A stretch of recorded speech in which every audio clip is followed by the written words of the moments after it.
Welcome to the Fire and Earth podcast with your hosts, Jason Mefford and Kathy Gruber. Fire and Earth, giving you the keys to unlock your limitless potential.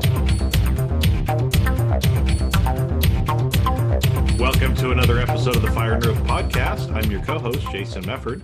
And I'm Kathy Gruber, and we are so excited to have another amazing guest on, Terrie Huberman, who I have known for quite a long time now. She is an amazing intuitive, and she's going to talk today about intuitive coaching, which we thought, given that we're probably just about coming out of this whole COVID shelter in place, your business is not businessing right now, we thought it would be great to have her on. So welcome, Terrie. Thank you so much for joining us. Thank you for having me, guys. It's a pleasure to be here.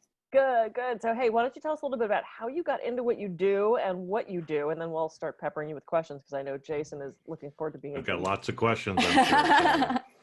It's always a strange way to answer the question, how did I get into what I do? Because being intuitive was just something that just happened. I was born into the whole intuition thing. It runs on my mom's side of the family. So my mom, my two sisters, and my nephew are also highly gifted with sensitivities to energies and, psychic tunements, all the stuff. So I didn't really get into this. I was born into this. Yeah. Cool. That's awesome. So I found you at the Magic Cat. Well, I didn't find you, but I mean, we met. No, you found me. I found you at the Magic Castle for Yes. New Year's. You were a phenomenal tarot card reader, and you read me and a girlfriend, and you read us that we were both sitting together. So we were kind of the BS I for the other one. Like, I knew what you were saying was right, and she knew what you were saying was right to me, because as I love reading tarot cards, I love all this stuff, but I have a very sensitive BS meter. So I kind of have to test people out before I buy that they're actually, of course. Yeah. And your card readings were so ridiculously accurate for both of us that we walked away going, she was amazing. Oh, thank you. And then you did a couple of compatibility readings for me and a couple other just like mini readings. I've not worked with you as an intuitive business coach. So how does that fit in, and what do you do with that?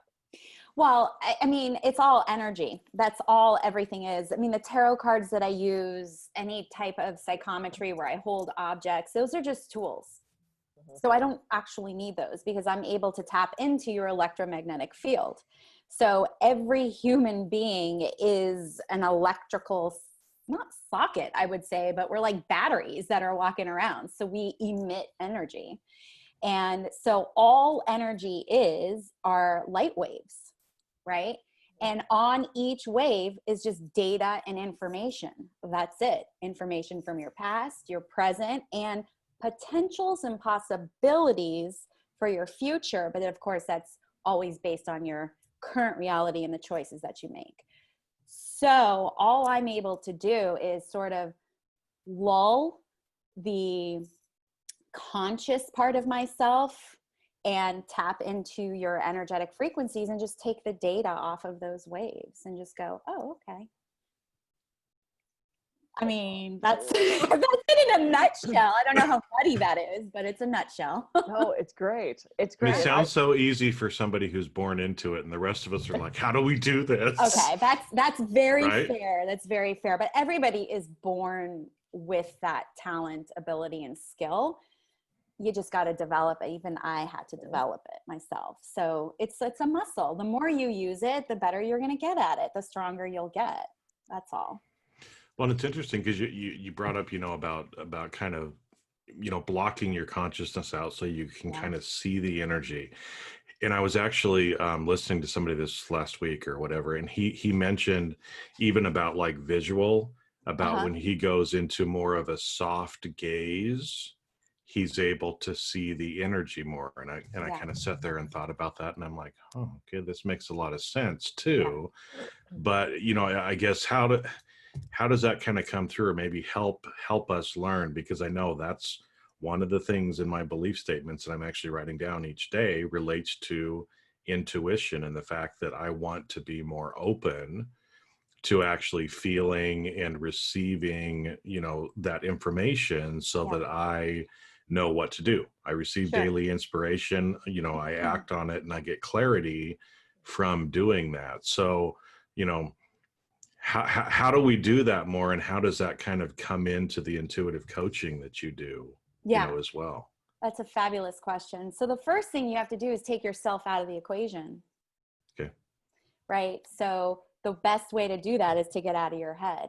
Most of us are very heady, very cerebral, always planning, strategizing. How do we do this? And that's just because it's just, as a human being, we always want to feel safe and secure. So we're always just going to try and create situations, scenarios, so that we're always safe and secure. So when you're tapping into your tuition, you're giving up that part of yourself, which can be really scary, right? Because all of a sudden you're like, I have no Especially for people that control. were taught to be analytical. Exactly. And Right. most Then of what's us, your identity yeah, if you don't have it's that consciousness? exactly. So the first thing that you got to do is you got to, I don't want to say get rid of your identity, because your identity is always there. You always have your free will. You're always in control, but you have to sort of, what I say, and like I'll do like a sort of like an intention or a prayer before I read for anybody or everybody, even if I'm doing like a collective on stage or whatnot. I always say, allow me to step beside myself. So that means I'm taking myself out of the picture, because the reality is that when I do my work, it's for your highest intention. What can we do to get you to reach your potentials and possibilities? And that has nothing to do with me. Nothing to do with me. So my angle is like, this is about you. So I have to get myself out of this, my judgments, my everything. So that's the first step, is to get aside from yourself. Now, it's a practice thing. So that's not something you can just boom. Yeah, because that's why I was going to ask, because when you said that, I remember, from meditations and from other stuff, a lot of times people talk about be the observer, Yes. observe what's going Yes, on, right? exactly. And there's been, again, I'm still working on this, but there's been times when I've been going through that, and it feels as if I'm out of my body and I'm looking at my body, or I'm looking at, that's what you're talking about, right? That's Is trying exactly. to, okay. Yeah. And you sometimes people will have a physical sensation of just being a consciousness and awareness and not even having a physical body. I mean, I've been able to do that when I go into deep meditation and I go into the quantum field. But when I'm giving a reading, all I'm doing is I'm getting myself out of my way so that I can connect to your light waves, to your energetic frequency. Yeah. And then I'm grabbing information or extracting information from there. But the key is to get that part of our mind lulled. And that is a practice. And the best way to practice that is through meditation. So that would pretty much be the first step in doing that. Would I be correct in assuming you meditate every day? I do. Yeah. Yes, I do. And what's that look like for you? Is that very formal on the pillow? Is that a walking meditation? Is it do you have a structure to that? So my structure, I actually had a structure until recently. My structure did look like 4 a.m. starting a meditation, and then halfway through the day doing another hour meditation, and then the evening doing another hour meditation. So I was averaging about 3 hours a day of meditation, which is like a shit ton, right? Yeah, I was just gonna say, wow. Right. It got to the point where it was actually too much for me, because I was opening up way too much spiritually, where my body couldn't match up. And I was kind of what some people might experience as going insane. I was like, well, I got to slow this down. I have to be more grounded, be more part of this world. Right. So now I'm only meditating 1 hour a day. And it's typically an open focus meditation for me, because I need to get into the sensing of the space around me, which allows me to open up to the frequencies of what's happening around me. So like now I could just sit here and I could just, even with my eyes open in conversation, go, oh, okay, I'm sensing this, which is outside of me. So, and that's just me. I didn't start out that way. I started out with guided meditations, your regular traditional meditations, but I have a tendency to work with a lot of clients who experience anxiety. And if you have anxiety, meditation is super, super hard to do. Super hard to do. So I always start them off with like a candle meditation, I have them start at 3 minutes, literally 3 minutes. And all they do is they watch a candle flame dance. And that's what their focus is on to get out of their head. Because if I start telling them about feel the ocean waves against your skin, like they're like, I'm already 20 steps ahead of you going, what am I supposed to make for dinner for the kids tonight? Right. So I've never done that. never, Jason. No, so never. Jason is My mind never races when I'm trying to meditate. No. master meditator. Yeah. Right. It's a practice. It's a practice. And that was one thing that, you know, really hit me, because the first, it was a conference that I went to several years ago, and it was about mindful workplace. And everybody kept, you know, it was my first real introduction to something like that. And everybody would come up to me and say, so do you have a practice? Do you have a practice? Do you have a practice? And I'm like, what the hell are you talking about? I have a business. Yeah, it's a practice, right? You know, and then it's like, and then it finally hit me, you know, a day or so into it about what they're talking about, and that all these things that we're talking about, it's about practice. Yeah. You know, just like anything else. I mean, like you said, you started out with guided meditation. That's what, you know, we all kind of start off with. And, you know, at some point we can all get up to an hour or 3 hours, you know, I mean, that's amazing, you know, to be able to do that, but it takes a while to get there. So everybody who's listening, you know, don't be like, oh, geez, I've got to do 3 hours right away. No, we all start, and it's a practice that we develop, right? Like I said, I start off with my anxious clients at 3 minutes. 3 minutes, not 3 hours, 3 minutes. Well, and the other thing though, in defense of a 3-hour meditation, and now the hour that you do, Terrie, that is you honing your skills. That's you true. Exercising that. I mean, just like if you're a gymnast, you need to stretch. If you're a weight, you need to exercise that part of your body, mind, spirit that is doing the work for you. So for you to do what you do, you need to be doing that type of meditation. Yeah. Technically, when I meditate, I'm working. Right. Yeah, exactly. So yeah, you're absolutely right. Yeah. So I have a question for you, going back to the shutting off certain things and allowing certain things to happen. So I have watched so many doctors, when they palpate you, they close their eyes or they kind of look off because they want to only feel what they're feeling. They don't want to see, they don't want to. So in the same way that you're doing that with yours, you're kind of setting yourself aside, you're reading those energy fields. For people who are too sensitive, because I'm very empathic, I tend to take on the emotions of my clients. I used to take on the physical pain of my clients. That was not fun. And I learned to manage that. Reiki really helped. I have had so many people say to me, I'm an empath and I can't shut this out. What kind of advice would you give for people that need to sort of trim the edges on that a little bit? Well, the first thing I would suggest is, and it's kind of two-part, I would suggest that you can trust that you're safe in this world no matter what energy or experience you're feeling, emotion that you're feeling. So there has to be a sense of, I'm okay. I may not know what's happening and that's what's scaring me, but I'm okay. So a little bit of self-agency is probably, you know, very helpful with that. Also, it's the discernment of, is this mine or is it not? And the weird thing happens is that when you make that consciousness, you become mindful of, oh my gosh, I'm experiencing an emotion. You are able to make a separation. And it's the same thing with telepathy, by the way, is a lot of times you might be having all these thoughts and you're thinking, and you're not with your client, right, Kathy? So you might be having, I don't know, maybe with your boyfriend or something, you might be experiencing some depression or something. And then to come online, to be mindful and going, okay, I'm experiencing this emotion.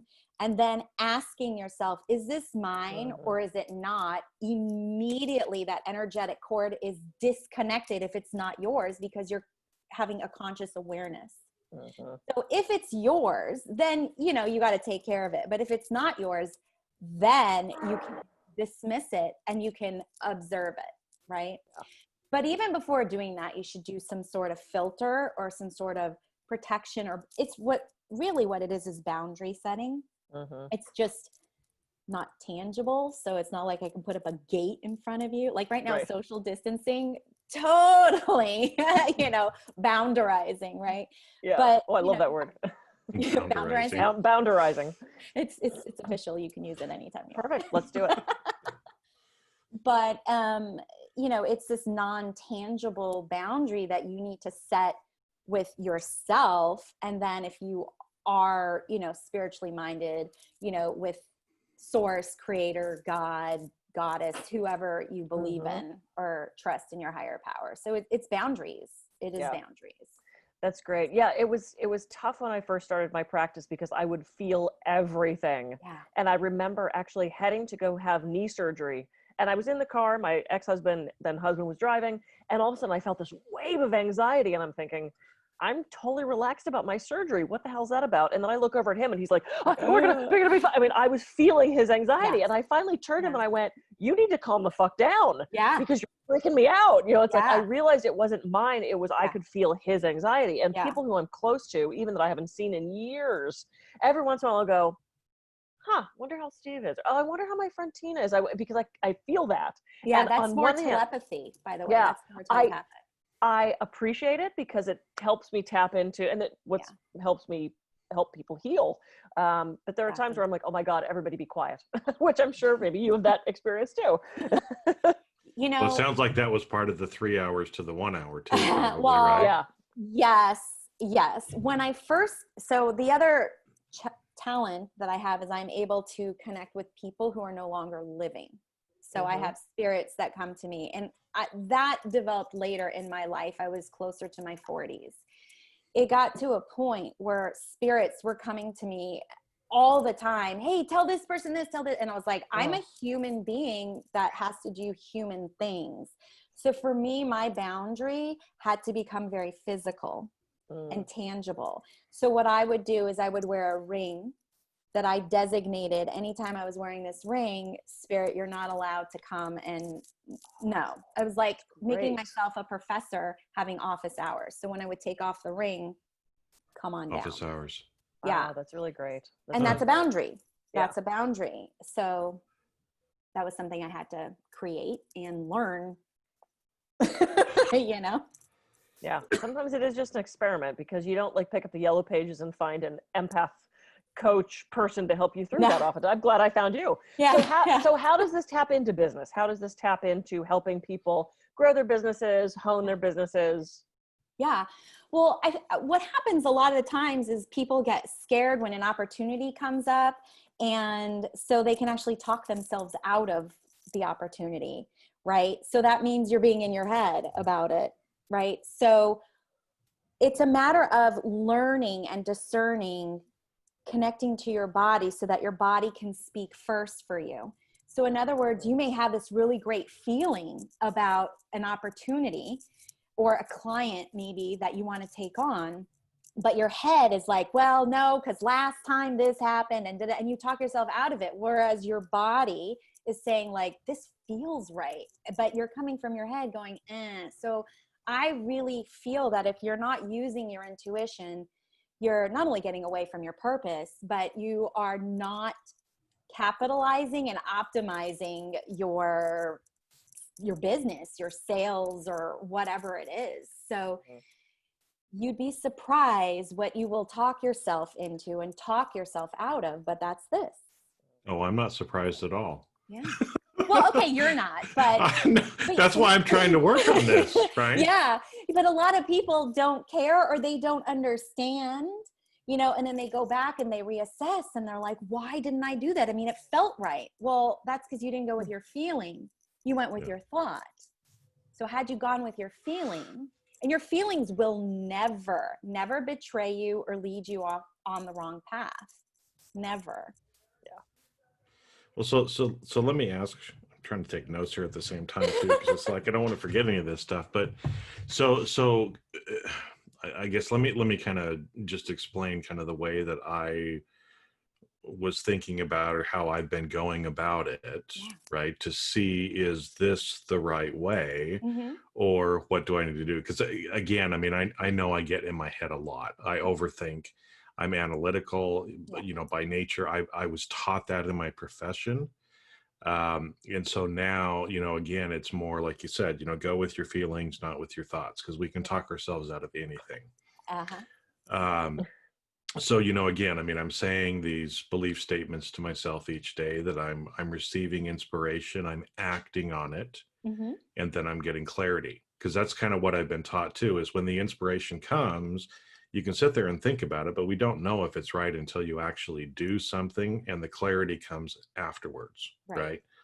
So again, it might be all of a sudden some client or prospect that I haven't thought of for a while pops into my head. Mm-hmm. Or I had a dream about somebody and it was some random thing. And it's like, why the hell was I thinking about that or whatever, right? But if I take some action, because again, I'm not going to understand what that means until I do something. But if I actually get up in the morning and go, hey, you know what? I thought about Joe. Get on LinkedIn. Joe, how you doing, man? Send him a message. That's the feelings and the doing. And I don't know what it means. I mean, to me too, as I've tried to go through this process, I don't understand why. And some of the stuff I may never understand why, but the more I act when I get the inspiration, that's the practice, right? That you're kind of talking about. And Yeah. I may never know what it is, but the more I actually take action on the inspiration, the more I'm going to see, and I'm strengthening that, right? Yeah. And that is the key to manifestation and creation of your reality right there and then. Taking an action because of an inspiration or a hit or an inkling is the how you want to get to your goal, right? So you design a goal, let's just say, right? Your job is not to figure out how. Your job is to be led to, right? So by you following those inspirations, those inklings, those, well, I call them gifts, is leading you to the next step. So those are what I would call breadcrumbs of your soul, right? So you are just kind of taking the next step, the next step, the next step. So yeah, it's super important to follow that. And you don't know how it's all going to pan out. But there is a sense of trust somehow within you, or having faith. And that's usually because you have a goal in mind, whatever your goal is, and you're like, I'm going to get there because you're committed to it, right? It's not your job to worry about the how. Your job is to design it. Your job is to be really specific about what your needs are. But, if Joe is part of this, formula of your ultimate goal, then Joe is going to be a step, a breadcrumb that is dropped and you are picking it up. So a lot of times in business, people will immobilize because they're so focused on the end goal that they get overwhelmed instead of taking things into bite-sized pieces and allowing themselves to be led. You can use your intuition really well for those bite-sized pieces, and they will take you to the next step, to the next step, to the next step. And I'm sorry, Kathy, go ahead. No, go ahead. No, go ahead. Go. I was going to say, when you look too big, you get too heady. But if you go smaller, you get more into, your heart. And your heart, the energy frequency, when you're in coherency with the heart, is what actually brings in what your thoughts put out energetically. Yeah. Well, and I was going to say two different things. One of which is, you're in LA, Terrie. You're near LA. I lived in LA for ages. We used to consult the Thomas Guide. And remember the book? Anybody that's under 30 is like, what the hell's a Thomas Guide? Go to 35A. I hated that thing, because you'd get to the end of the page, you're like, what the God damn it. You couldn't do it in the car. There was no way. You had to plan it out ahead of time. Yeah. But it was this very sequential. It's like, go to this page, go to this page. And if you went to the very end, it didn't show you the steps to get there. Yeah. Now we have Waze. We type it in, and we don't analyze Waze every second of the way. We just trust that it's taking us to where we wanted to go. Exactly. And I love that you said trust. Trust, when I started doing Reiki, I used to get these weird, I didn't know what it was. I'd get these weird, feelings to say something to the person on the table. And I remember thinking, oh my God, they're going to think I'm a crazy person. Why would I ask them that question? So then I would kind of go, hey, so do you believe in, because I'm getting, I used to almost sort of apologize for it in advance. Yeah. And there was one day we're doing Reiki on this woman, and I got this clear message to ask her about fairies. And I'm thinking, oh my God, I'm gonna be burned at the stake again. She's gonna think I'm a crazy person. Yeah. Why would I ask her about fairies? And it just kept like nagging me, tapping me on the shoulder. And I finally went, okay, shut up. And I said, look, this is gonna sound really weird. I said, sometimes I get messages that aren't for me, they're for you. I don't know if this makes any sense to you. Is there some sort of connection with you and fairies? And she took this deep inhale and exhale, and she said, oh my God. She goes, I grew up back east. And I said, oh, I did too. She said, my grandmother and I used to sit on the porch at night and we would watch the fireflies, and she told me they were fairies. Thank you so much for saying that. That is just the most beautiful memory. And I'm like, holy shit. I mean, so I started to realize, like, I'm not going to be given these things if they are wrong. Correct. So I had to just trust that what seemed completely weird to me made total sense and was a gift to that person who I was working with. And so I'm just, as you're talking, I'm realizing it's like, okay, so I'm doing that for everybody else, but I'm not doing it for me. We're very good for others, but when it comes to ourselves, it's like, what? How come I didn't see that red flag there? Well, because it's our experience. We had to, evolve our soul with that. Well, but see, and this is why we have a Terrie, so we can call you and you can help guide us. Namaste. But Kathy, the thing is that, you'll get these hits, and each time you follow them, you will build your confidence. Again, it's like exercising a muscle. So trust comes with the frequency of taking an action, and you'll get validation pretty much every single time. And then you really start to trust. So again, it's just a practice. It's just a practice over and over again. Yeah.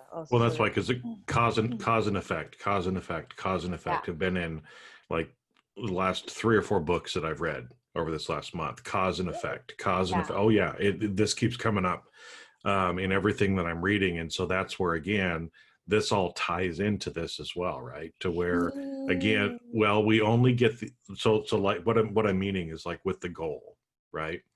Is you set the big goal, like you said, but we don't understand the how. Right. We don't know necessarily how we're going to get there, but it requires some action on our part. Yeah. And so the more we take the action, even if it sounds crazy, like, how about fairies, right? Or whatever it happens to be, even if it's not necessarily related to our particular goal, the more the inspiration that we get, that intuition that comes to us and we act on it, it's a cause and effect thing, right? So again, maybe it's getting us closer to that goal. It's at least exercising our intuition, like you talked about, right? And the more that we do it, the more the universe is going to give to us too. Because if we're not listening, then people quit talking after a while. It's like, if you're talking to somebody and they ain't listening, after a while, you just kind of stop, right? And so it's that same kind of thing, right? Yeah. If you're not following the guidance being given to you, you will be given a very big message that it is time for you to listen. So one of those slaps in the face. On many levels, it's just a choice, and again, that's where actually causing an effect versus cause then effect is more in play. Causing an effect is, and it's also the more new spiritual paradigm. That's more of the quantum, and that's more of like using your energy to your benefit to actually have some sense of control over things, and then being led to, which is causing an effect, not cause and effect. But in the example that you're giving, yes, it would be like cause and effect. I followed my intuition, and this is what happened. Yeah. So great. Well, we've once again blown through our half hour. I know. We want to keep going. Well, we can have Terrie back, Jason. It's okay. I hope we have Terrie back.